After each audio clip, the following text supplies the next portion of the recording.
Hello students, जैसा कि आप सभी को पता है कि हम कौन सा टॉपिक कर रहे हैं, परफॉर्मेंस ऑफ कॉन्ट्रैक्ट।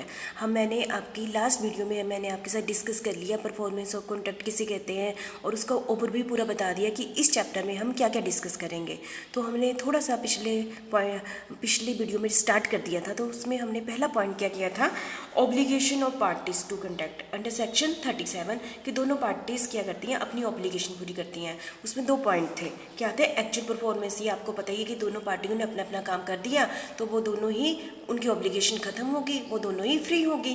और दूसरा क्या था, मैंने आपके साथ डिस्कस किया था, दूसरा पॉइंट क्या था, attempt performance, offer of performance. मैंने आपको उस समय कहा था कि इसका मतलब क्या है, टेंडर। तो मैं टेंडर के लिए आपको अलग से डिटेल में बताऊंगी। तो आज हम डिस्कस करेंगे टेंडर क्या होते हैं, इसकी कंडीशंस क्या होती हैं, इसको डिटेल में, इस टॉपिक को ही, बस इस पॉइंट को ही मैंने इस वीडियो में आपके साथ डिस्कस करना है। ठीक है, ये है performance of contract part 2 tender. जैसे कि आप स्क्रीन में देख ही रहे हैं, अटेम्प्ट परफॉर्मेंस, इसका दूसरा नाम क्या है, ऑफर ऑफ परफॉर्मेंस, तीसरा नाम क्या है, टेंडर। इसको पढ़ाने से पहले मैं वैसे ही आपके साथ डिस्कस कर लेती हूँ। टेंडर आपने बहुत बड़ी सुना ही होगा ना, टेंडर। जैसे कि आपको पता है, हम एज एग्जाम्पल मैं ऐसे समझा देती हूँ आपको। जैसे कॉलेज को फर्नीचर चाहिए तो कॉलेज क्या करती है, एज ए गवर्नमेंट, हम ऐसे नहीं कहते किसी भी शॉपकीपर के पास जाए और उसके साथ क्या करती हैं,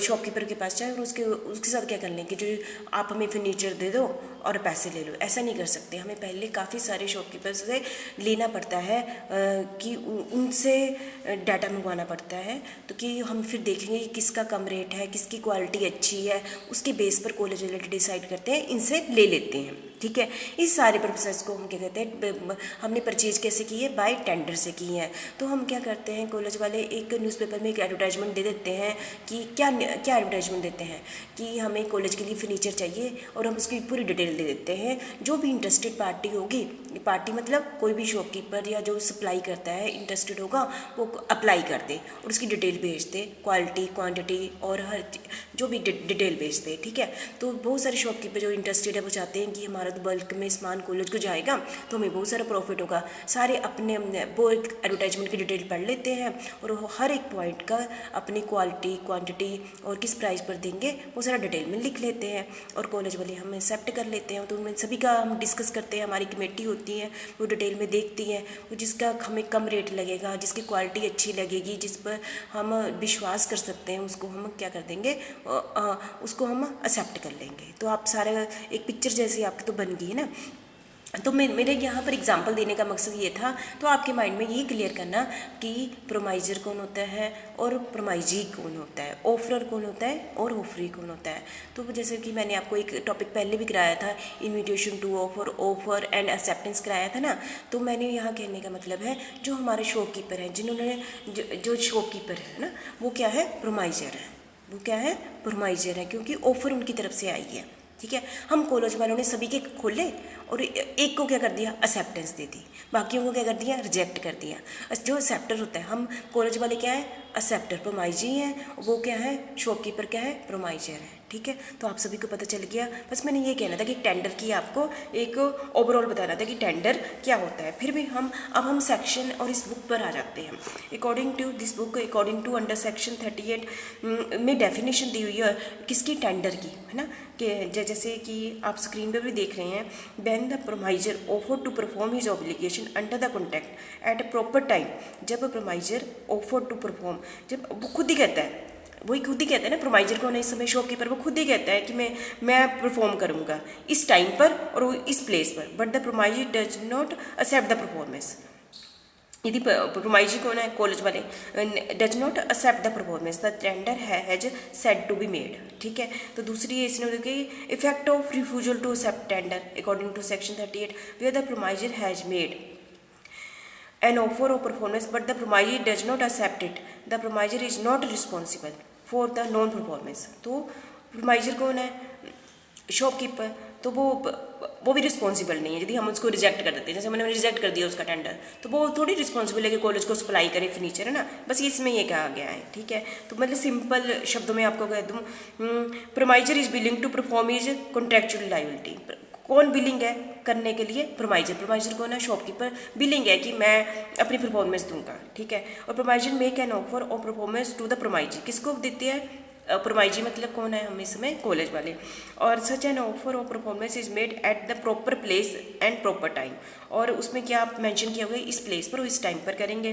then it is the duty of the promisee, मतलब कॉलेज वालों की ड्यूटी बनती है to accept such an offer, कि ड्यूटी बनती है उसको क्या करें? एक्सेप्ट करें।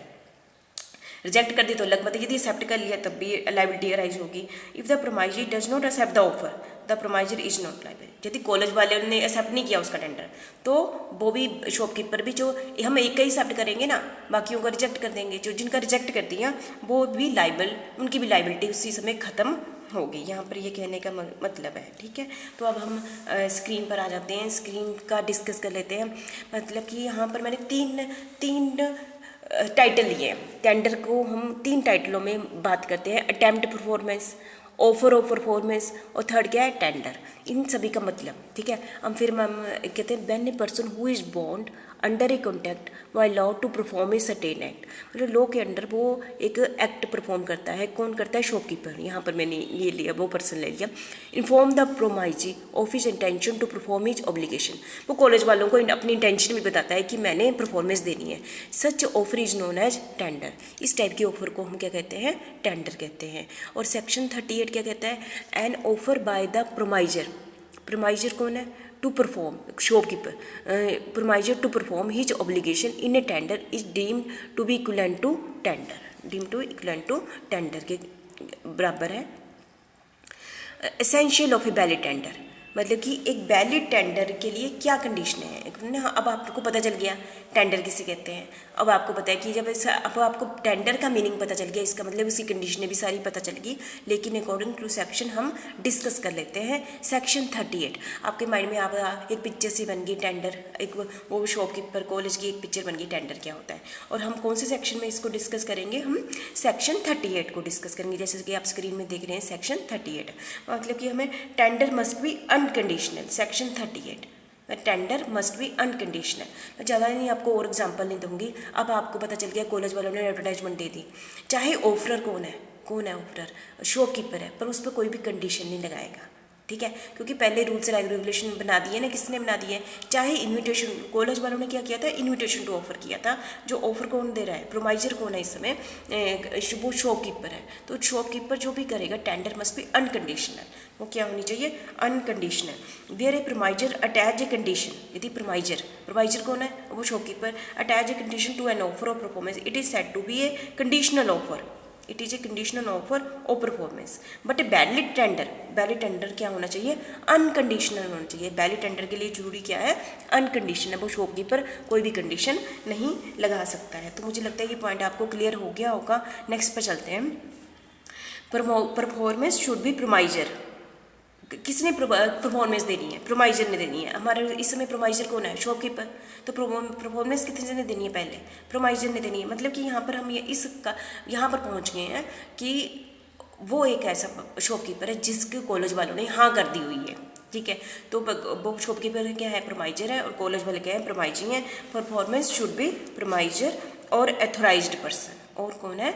ऑथोराइज्ड पर्सन है, ठीक है। कौन से सेक्शन के अंडर? सेक्शन 40 और सेक्शन 41 के according. Contact of personal nature, सबसे पहले बताया जिसमें जो शॉपकीपर क्या है, मतलब कि एक ऐसा कॉन्टैक्ट है जिसमें जो शॉपकीपर है वो जो काम करना है ना, वो शॉपकीपर ही करेगा, और उसका मतलब कि एजेंट नहीं कर सकता, उसका बेटा नहीं कर सकता, कोई नहीं कर सकता। Contact of personal nature only by the promisor, जिसने ऑफर की है प्रोमाइजर कर सकते हैं। जैसे कि पेंटर है, हमें पता है कि पेंट हमने इसी से कराना है, कि ये सबसे अच्छा पेंट करता है, वो शॉपकीपर ही पेंट, हम कॉलेज की पेंटिंग करवानी है तो हम सोचते हैं कि इसी से करवाना है, ना तो उसके एजेंट से, ना ही उसके बेटे से कराना है। तो मतलब कि कॉन्टैक्ट ऑफ पर्सनल नेचर, ठीक है। ये हो गया आपका, क्लियर हो गया। Contact of non personal nature, यदि पर्सनल नेचर का नहीं है, मतलब कि उसी का नहीं है, हमने पेंट करवाना है पर इस कंपनी को दे दिया, समझो इसको दे दिया, तो कौन कर सकता है? तो उसका एजेंट भी कर सकता है ना, और लीगल रिप्रेजेंटेटिव भी कर सकता है, कोई भी परफॉर्मेंस दे दे, ठीक है। मतलब फर्नीचर की सप्लाई करनी है तो ऐसा नहीं है चलो उसने कर दिया,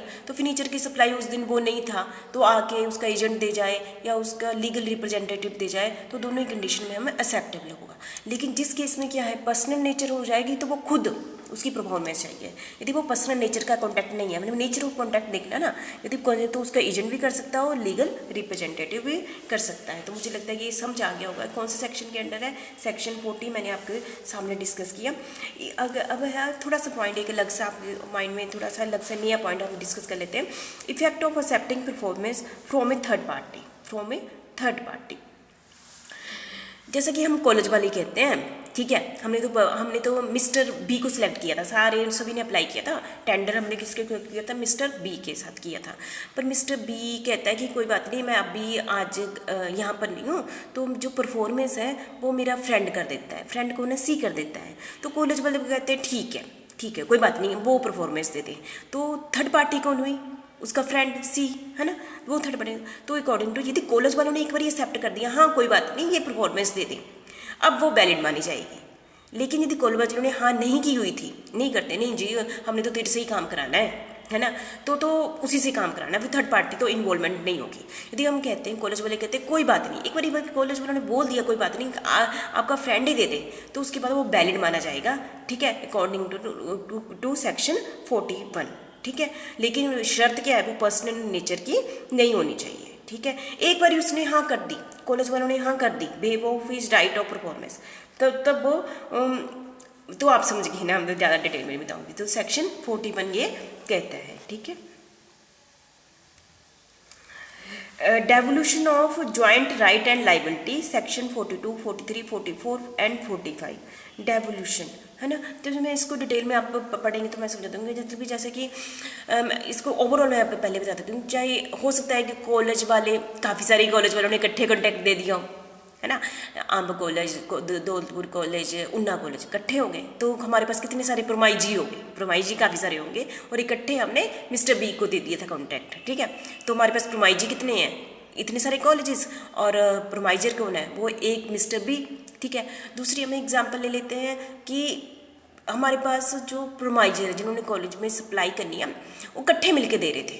जैसे हमारा अंब कॉलेज ने, ठीक है, टेंडर दिया था, सब कुछ दिया था, तो हमने जब एक्सेप्टेंस दी थी ना टेंडर की, तो वो टेंडर की जब एक्सेप्टेंस दी थी वो 4-5 बंदों ने मिलके दी थी, जिसमें 4 पर्सन ने मिलके दी थी, ठीक है। तो वो जॉइंटली दी थी, ठीक है। तो हम क्या कहेंगे, हमारे पास कितने हैं? 4 प्रोमाइजर है, तो 4 क्या है? प्रोमाइजर है, ठीक है। तो समझ गए होंगे। तो ज्वाइंट शब्द तभी अराइज हुआ ना, ज्वाइंट शब्द हो गया। यहाँ पर मैं ये नहीं कहती हूँ कि मैं आपको ये बता रही हूँ कि यहाँ भी 4 प्रोमाइजर हैं, यहाँ 4 प्रोमाइजी हैं। कुछ केसेस में आपको पहले पॉइंट में मैं कहूँगी प्रोमाइजर ज्वाइंट, मतलब 4 भी 5 भी, कोई भी मतलब एक से ज़्यादा है। और दूसरे में जो आपके ये वाला पॉइंट मैं डिस्कस करूँगी, इसमें क्या कहूँगी मैं, कॉलेज वाले ज़्यादा हैं, ठीक है। इस बारे में क्या कहूँगी, शॉपकीपर ज़्यादा मिलके कर रहे हैं, ठीक है, ज्वाइंट लाइबिलिटी, क्योंकि परफॉर्मेंस किसने देनी है? प्रोमाइजर ने देनी है। तो इस केस में प्रोमाइजर मतलब शॉपकीपर आ जाते हैं। और इस केस में किसने परफॉर्मेंस लेनी है? किसने परफॉर्मेंस लेनी है? कॉलेज वालों ने लेनी है, तो इसमें आ जाते हैं कॉलेज वाले। तो भी मैंने एक बार एग्जाम्पल दे दी ताकि आपके माइंड में एक पिक्चर बनी रहे, ठीक है। अब हम फिर से पढ़ते हैं इस पॉइंट को। मैं आपको क्या कराने जा रही हूँ, devolution of joint right and liability. यदि ज्वाइंट लोग हों, दोनों साइड ज्वाइंट लोग हो, तो क्या लाइबिलिटी, क्या राइट, क्या कैसे आप बांटेंगे? तो हम ऐसे ना लड़ाई हो जाए, हमें पता ही नहीं है। इस सेक्शन में इनके बारे में डिटेल में बताया गया है। कौन से सेक्शन में बताया गया? यदि प्रोमाइजर भी ज़्यादा सारे हैं या फिर प्रोमाइजी ज़्यादा सारे हैं, तब क्या राइट, कैसे लाइबिलिटी, किसको हम कहेंगे, ठीक है। तो इसके बारे में सेक्शन 42, 43, 44 एंड 45 में डिटेल में बताया गया है। तो सबसे पहले हम लेते हैं डेवोल्यूशन का मतलब क्या होता है, कि हम अपनी pass on duty from one person to the other. जब हम अपनी ड्यूटी क्या करते हैं, डेवोल्यूशन मतलब क्या होता है, जब हम ड्यूटी अपनी एक पर्सन से दूसरी पर्सन को दे देते हैं कि चल तू ड्यूटी करते हैं, ठीक है। होता है ना, जैसे हम 4 पार्टनर है ना, 4 पार्टनर कहते हैं कि चलो मैं ये काम कर लेता हूँ, तू ये काम कर ले, तो अपनी ड्यूटी किसको दे दी, ठीक है। तो डेवोल्यूशन मीन्स टू पास, अपनी ड्यूटी पास कर दी, to pass on duty from one person to the other person करती, ठीक है। तो हम पहला पॉइंट ले लेते हैं, इसको ध्यान से अपनी पिक्चर बना लो। Devolution of joint liability, devolution of joint liability, हम सबसे हम चारों की ज्वाइंट लाइबिलिटी बनती है करने की। पर ये वाला केस कब अराइज होता है? मैं कहती हूँ जब जो शॉपकीपर है ना, जिन्होंने कॉलेज को सप्लाई करनी है, वो है ज्वाइंटली, मतलब शॉपकीपर 4 मिलके कॉलेज को फर्नीचर सप्लाई कर रहे हैं, ठीक है। इनके साथ हमारा कॉन्टैक्ट हो चुका है, ठीक है। तो ये ज्वाइंट प्रोमाइजर, मतलब कि यहाँ पर प्रोमाइजर ज़्यादा है, प्रोमाइजर ज़्यादा है, शॉपकीपर क्या है, प्रोमाइजर है, वो 4 पर्सन मिलके कॉलेज को बता रही है। इसके बारे में कहाँ बताया गया, सेक्शन ज्वाइंट प्रोमाइजर की डेफिनेशन कौन से सेक्शन में दी है, सेक्शन 42 में दी गई है। तो समझ गए आप। सो सेक्शन 42 क्या कहता है, फिर भी एक बार बता दूं कि all joint promisor must jointly fulfil their promise. Joint promisor मतलब जैसे 4 पर्सन है तो चारों मिलके अपना प्रोमिस पूरा करेंगे, चारों मिलके कॉलेज को फर्नीचर देंगे, है ना। When there is no express agreement to the contract, मतलब कि ऐसा नहीं है कि हम नहीं, मैं 3 दूंगा एक नहीं देगा, मतलब चारों मिलके देंगे। अब चारों रिस्पॉन्सिव, चारों की लाइबिलिटी बन जाती है। इफ़ एनी ऑफ दम, जो समझो चारों में एक की डेथ हो जाती है, जब मैं ये बता रही हूँ आपको प्रोमाइजर की चारों में से एक की डेथ हो जाती है, तो जो जिस पर्सन की डेथ हो उसका लीगल रिप्रेजेंटेटिव हो, तो उसका बेटा हो या उसको कोई भी लीगल रिप्रेजेंटेटिव, वो 3 वो जो अभी हैं और एक वो जिसका डेथ होगी तो उसका लीगल रिप्रेजेंटेटिव, वो 4 मिलके परफॉर्मेंस देंगे, ठीक है। जब यदि सारे ही मर जाते हैं, है ना, तो उसके तो हम चारों के लीगल रिप्रेजेंटेटिव वो परफॉर्मेंस देंगे। तो मुझे आप समझ गए होंगे, ठीक है। और सेक्शन 42 क्या बताता है, ज्वाइंट प्रोमाइजर के बारे में बताता है कि चारों मिलके वो परफॉर्मेंस देंगे। ये चारों में से एक की डेथ हो जाती है तो उसका चारों में से वो उस चौथे पर्सन के लीगल रिप्रेजेंटेटिव और 3 वो पर्सन, यदि सभी की डेथ हो जाती है तो चारों के ही लीगल रिप्रेजेंटेटिव मिलकर क्या देंगे, अपनी परफॉर्मेंस देंगे अकॉर्डिंग टू सेक्शन 42 के अकॉर्डिंग, ठीक है। और सेक्शन 43 क्या कहता है, ठीक है, सेक्शन 40 कहता है any one compelled to perform.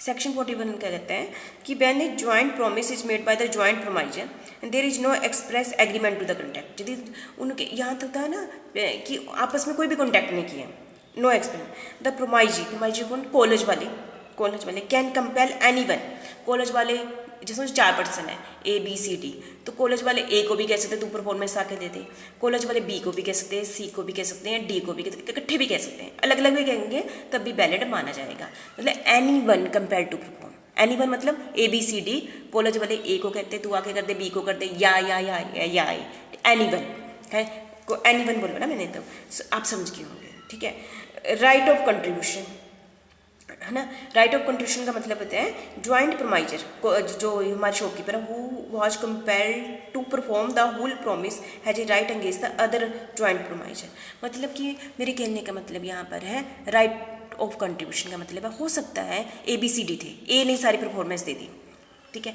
अब A क्या करेगा BCD से वो परफॉर्मेंस उसके बदले ले लेगा। बाई चांस A ने समझो अपना काम कर दिया, A ने सारी पेमेंट कर दी कॉलेज वालों को, समझो ऐसे ही और कोई एग्जाम्पल ले लो, A ने सारी पेमेंट कर दी, अब चारों का था बराबर करना, है ना, तो क्या करेगा, समझो 4000 कॉलेज को पेमेंट करनी थी, A ने कॉलेज ABCD ने चारों ने मिलकर कॉलेज को 4000 रुपये देने थे, 4000 समझो कुछ भी समझो तो पैसे देने थे या कोई चीज़ देनी, फर्नीचर देना था, तो उसने क्या किया, अब कॉलेज वालों ने उसने एक अकेले ने, रिस्पॉन्सिबिलिटी तो 2 चारों की बनती थी पर एक ने दे दी। अब क्या होगा, जो एक है वो तीनों से कंट्रीब्यूशन ले लेगा, ठीक है।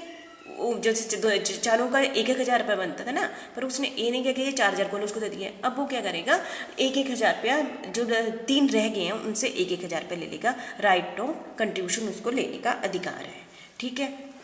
अब तो समझ गए होंगे। शेयरिंग ऑफ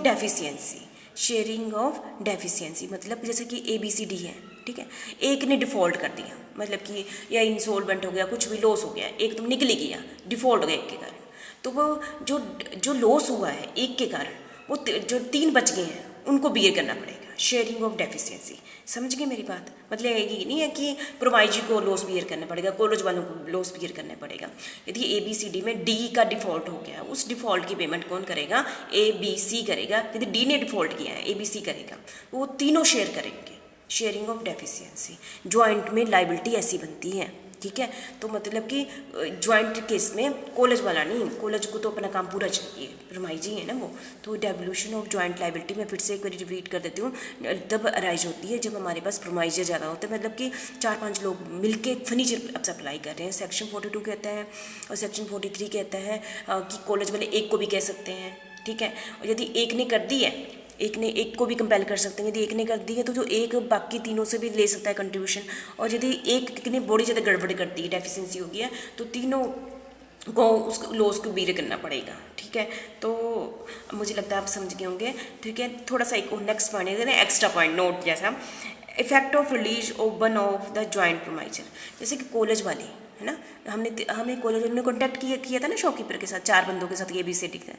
तो कॉलेज वाले एक को रिलीज भी कर सकते हैं, डी को कहते तू मना कर दिया, अब तू नहीं करना, ये 3 ही करेंगे फर्नीचर का सप्लाई, तो उसका इफेक्ट तीनों पर नहीं पड़ेगा, ठीक है। एक को कर दिया ना, अब तीनों को वो सप्लाई करनी पड़ेगी। Effect of release of one of the joint promisor, ठीक है। इसका मतलब does not discharge the other joint promisor, other discharge नहीं होंगे। तो मुझे लगता है कि मैंने आपको ये वाला पॉइंट डिटेल में करा दिया, डेवोल्यूशन ऑफ जॉइंट लाइबिलिटी, ठीक है। तो नेक्स्ट हम कर लेते हैं devolution of joint right. Joint right आ गया तो इसका मतलब कि हमारे पास, मैंने आपको पहले बता दिया, जैसे कॉलेज वाले बड़े सारे हैं और शॉपकीपर एक है, ठीक है। हमारे पास प्रोमाइजी ज़्यादा आ गए, अब सेक्शन 45 में प्रोमाइजी के आगे ज़्यादा आ गए। Joint right arise when they are joint promises, मतलब जॉइंट प्रोमाइजेस आ गए, ये मतलब कि all the joint promisee, all the college वाले can claim and demand performance from the promisor, मतलब कि सारे कॉलेज वाले, अम्ब कॉलेज वाले भी, धौलपुर वाले भी, उन्ना वाले सारे मिलके उस शॉपकीपर को बोलते हैं अपनी परफॉर्मेंस दे, या फिर एक परफॉर्मेंस दे दो। यदि मैंने तो ये कॉलेज वाले का नाम ले लिया ना, यदि कोई पर्सन है, यदि उन जॉइंट प्रोमाइजी में से किसी की डेथ हो जाती है ना, तो उसके लीगल रिप्रेजेंटेटिव उन बाकी सब मिलके परफॉर्मेंस की डिमांड करेगा। यदि सारी प्रोमाइजी मर जाते हैं तो सभी के लीगल रिप्रेजेंटेटिव क्या करेंगे, डिमांड, परफॉर्मेंस की डिमांड करते हैं। तो परफॉर्मेंस किसने देनी है, प्रोमाइजर ने देनी है ना, प्रोमाइजर ने दे तो उससे डिमांड कर सकते हैं। यहाँ पर मेरे कहने का मतलब ये है, ठीक है। तो मुझे लगता है कि डेवोल्यूशन ऑफ जॉइंट राइट किस केस में होता है, जब हमारे पास प्रोमाइजी ज़्यादा हो जाते हैं। सेक्शन 45, सेक्शन 44 भी पढ़ लिया, 42 पढ़ लिया, 43 पढ़ लिया, 45 पढ़ लिया आपने। अब हम नेक्स्ट करेंगे, tender must be made at proper time and place, section 46, 47, 48, 49, 50। मतलब कि टेंडर किस समय करना है, प्रॉपर टाइम और प्रॉपर प्लेस, ठीक है। सबसे पहले गया section 46, when no time specified and performance is to be without application, ठीक है। हमने कोई एप्लीकेशन दी हुई है, नो टाइम है, we are no time specified, तो उस केस में क्या होंगे, जैसे कि हम स्टार्टिंग से कहते हैं ना कि हमने एक्सेप्टेंस रीजनेबल टाइम में देनी है, तो मतलब कि हमने यदि टाइम स्पेसिफाई नहीं किया गया है, यदि टेंडर में टाइम स्पेसिफाई नहीं किया कि अपने फर्नीचर की सप्लाई करनी है, 1 महीने के अंदर सप्लाई करनी है, मतलब रीजनेबल टाइम में वो शॉपकीपर कॉलेज वालों को सामान दे दे, उस टाइम में दे दे। नो टाइम स्पेसिफाइड किया तो वो रीजनेबल टाइम में दे दे, मतलब सेक्शन 46 क्या कहते हैं, रीजनेबल टाइम में वो दे दे। और सेक्शन 47 क्या कहता है, सेक्शन बोलते हैं यूजुअल बिजनेस आवर, मतलब कि वो सप्लाई कब करेगा, जब बिजनेस आवर हो। आपको पता ही है कि स्पेसिफिक ऐसे नहीं रात को चला हुआ है, मतलब कि बिजनेस डिपेंड करता है। यदि तो हमने कहा है, एप्लीकेशन दी है कि आपने इस समय सप्लाई करनी है, रात को 8 बजे करनी है, ही करनी है, तो उसके अकॉर्डिंग होगा। यदि कोई स्पेसिफाई नहीं किया गया है, कोई एप्लीकेशन नहीं की गई है, तो कुछ ने तो हमारा जो भी काम होता है ना, मतलब ऑप्शनली काम होता है, ऑप्शनली टाइमिंग होगा ना, तो बिजनेस आवर में ही वो सप्लाई होगी। कौन सा सेक्शन कहता है, सेक्शन 47 कहता है, ठीक है। और सेक्शन 48 क्या कहता है, application of for performance to be at proper place and time, है ना। Promisee to apply for performance at a proper place and within the usual business hour, मतलब कि यदि यहाँ पर क्या मतलब कि कॉलेज वालों ने कहा कि तुमने इस प्लेस पर देनी है और इस टाइम पर देनी है, यदि एप्लीकेशन दे दी किसको, शॉपकीपर को, तो उसने उसी प्लेस और उसी टाइम पर देनी है अकॉर्डिंग टू सेक्शन 48। इसमें बताया गया, इसमें भी नहीं बताया था उसने टाइम, और इसमें भी नहीं बताया था, इसमें बता दिया इस प्लेस पर देनी है और इस टाइम पर देनी है। और सेक्शन 49 क्या कहता है, reasonable place of performance, reasonable आ गया ना, इसका मतलब उसने बताया नहीं होगा मतलब कॉलेज वाले में बोला नहीं कि इस प्लेस पर आके आपने फर्नीचर की सप्लाई करनी है, तो उसको जो भी रीजनेबल प्लेस लगता है वो अपने अकॉर्डिंग उस प्लेस पर अपनी परफॉर्मेंस देगा। कौन, शॉपकीपर, ठीक है। मैं शॉपकीपर बार बार इसलिए बोली हूँ, मैंने एक एग्जाम्पल ले दी है, मतलब यहाँ पर परफॉर्मेंस कौन देगा, प्रोमाइजर देगा रीजनेबल प्लेस पर, ठीक है। और सेक्शन 50 क्या कहता है, time and manner of the performance, promisee choice, मतलब कि किस टाइम पर देनी है, किस ढंग से देनी है। ढंग मतलब मैनर का मतलब समझिए ना आप,